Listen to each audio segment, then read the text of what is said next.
Hey everyone, I was out on Elvin Ray today cleaning up the boat after a great day on the water yesterday with family and wanted to record a quick video for you on the electrical systems on the R-23. So just a really quick short video on those electrical systems to answer some of the questions that are very common on the forums, and it walks you through shore power versus inverter power versus 12-volt power, when to use what, and how to keep yourself from getting in trouble. So I hope you enjoy it. And if you do, leave a comment below. If you have questions, leave a comment. We'll be sure to answer them for you. And I hope you guys have a great time watching the video.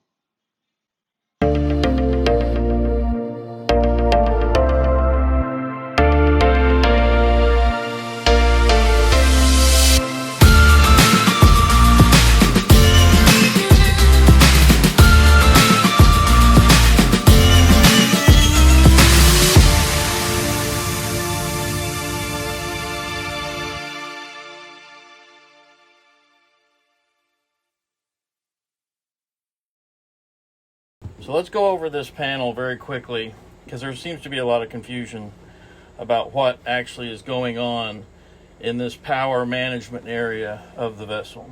So we'll start up here in the top left. This is your 120 volt AC panel, okay? There's nothing 12 volt on this panel that you need to worry about. Anything on this panel is going to be powered by 120. So that 120, remember, is your household current coming out of shore power.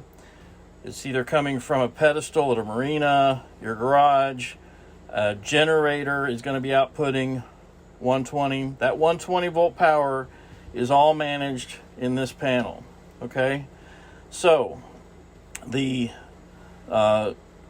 bringing in the shore power and actually letting it power the boat is this top left switch that actually allows that to happen. And then we'll talk about the inverter in a little while. Then all these down here are things you can do with that 120 power once it's on. So once you've turned on your shore power, you can do all these things down here. You'll see line voltage here, should say 120, and current, that's how much you're using in amps. So when you power this on, you get to use these things. That's how I kind of remember it. If I got a green light here or here, I can use these things. Now, another important part of shore power is this GFCI. There's a marine electrical term for it, but it's acting like a GFCI outlet. And this has to be on in order to power this. So this is checking for reverse polarity, any kind of drop in current or any leak to ground. So when you want to turn on your shore power, you plug in outside, then you turn this on. By flipping that switch, I now have a green light on the power side. That now allows me to turn on the shore power. See, shore power is green, but it's not on yet. So in order to turn on the power to this shore power panel to run any of the things down here, battery charger, etc., I've got to flip this switch. I flip the shore power switch on. I now have voltage. And if I want to run anything down here, I can now do that. May not be able to run them all at the same time, but all these things down here can run. So for instance, I'm going to turn on the battery charger.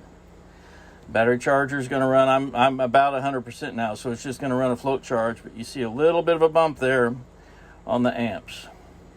If I were to turn on the water heater, okay, bam, pulling more amps.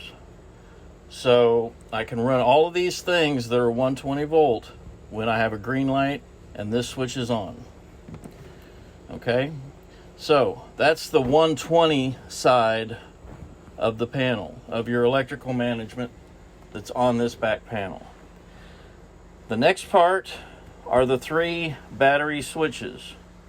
Okay, you can see now my house switch is on, my engine switch is on. I generally leave those on when I'm at the house, but those 3 switches are your DC battery management switches.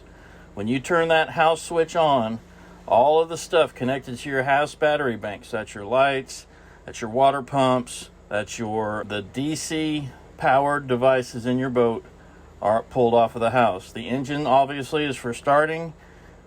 That's how you start your engine. If you need to put both of those together to start your engine because your engine battery's dead, parallel it. If you want to charge both and you have an ACR that's down, more advanced topic, then switch the parallel on. But in general, you don't need your parallel.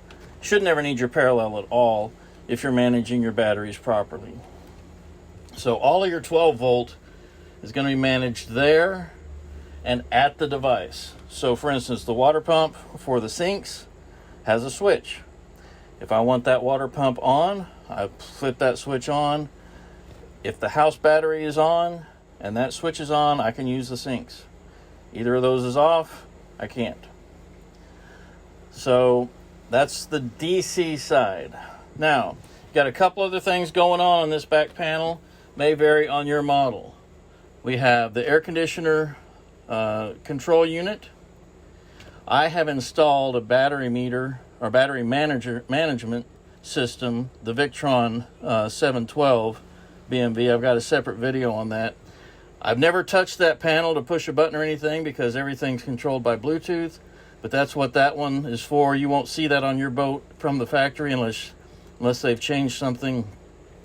You've also got the solar controller. Green light indicates you've got some solar charging going on. I used to look at that to figure out what my battery levels were, but now I don't because I can look at it on my phone via the battery monitor. But that's your solar controller. And above that is a very critical thing. So there's two ways to run 120 and power this panel, right? You can do it with shore power, plugged into some external device providing 120.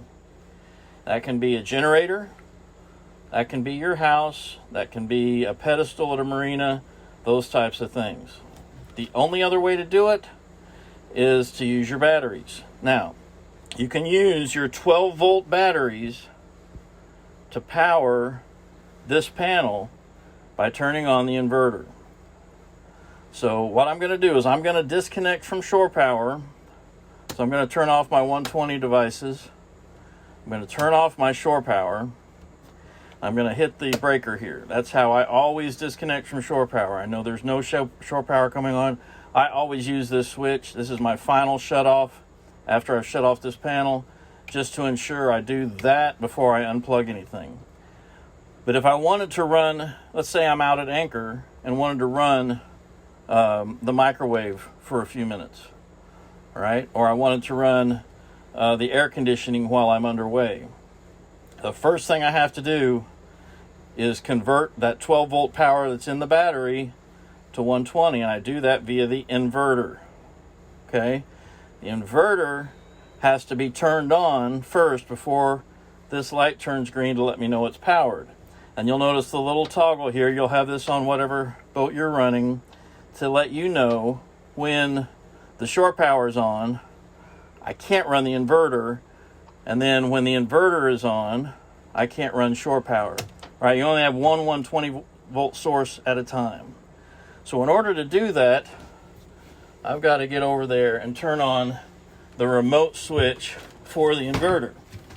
So we'll do that. I'll hold that down till I hear a beep. Okay, now I've got a green light on my inverter switch. That means my inverter is on. It's ready to go. I now have a green light on the inverter switch, but I haven't powered up the panel yet because this switch is still off. So I have to push that up, flip that switch over, and now I've got AC voltage running to this panel via the inverter, which is coming off my batteries. Now, some people ask, do I need to run the battery charger while my inverter's on? No, because you're pulling power from your batteries to run the inverter. Battery charger is not going to help you. It actually hurts you.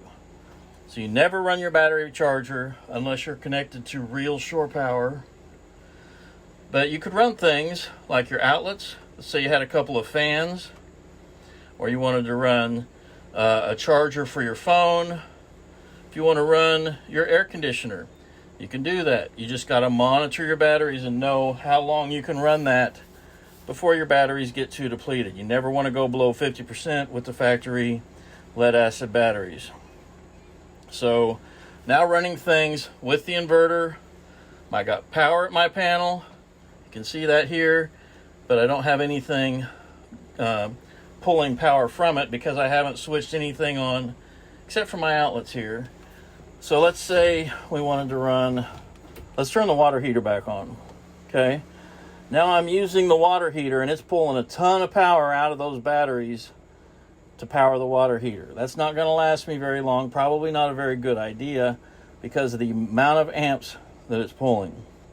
But you can do it. If you were in a pinch, you needed some hot water, you could do it. All right, so that's the inverter. Again, I can't turn on shore power, would never want to turn on shore power because my inverter is on. So I'm going to turn off my AC loads again. Now you say, well, okay, I'm not using any power. Well, you are. If your inverter is on, you're pulling power from your batteries just to run that inverter function. So once you've turned off all your 120 devices, you don't need the inverter anymore. Let's power down the inverter. Notice the green light's still on. The inverter is still on. It's just not powered at the panel. All right, so I'm going to turn the switch back off. Now I'm not pulling any power. Okay? So this has been confusing for a lot of people. I know there's a lot going on with the electronics on these yachts. But you need to understand them because it will affect how happy you are with your vessel. So there you go, a quick review of the power panel options on the R-23. My model is a 2021 model Ranger Tugs R-23, so that gives you some context on the model and year. And I hope you enjoyed it. If you did, give it a like, and if you have any questions, leave a comment below, and we'll be sure to answer them for you. And I hope you keep an eye out for the next video. Subscribe and ring that bell if you would like to see notifications when we post the next one. Thanks.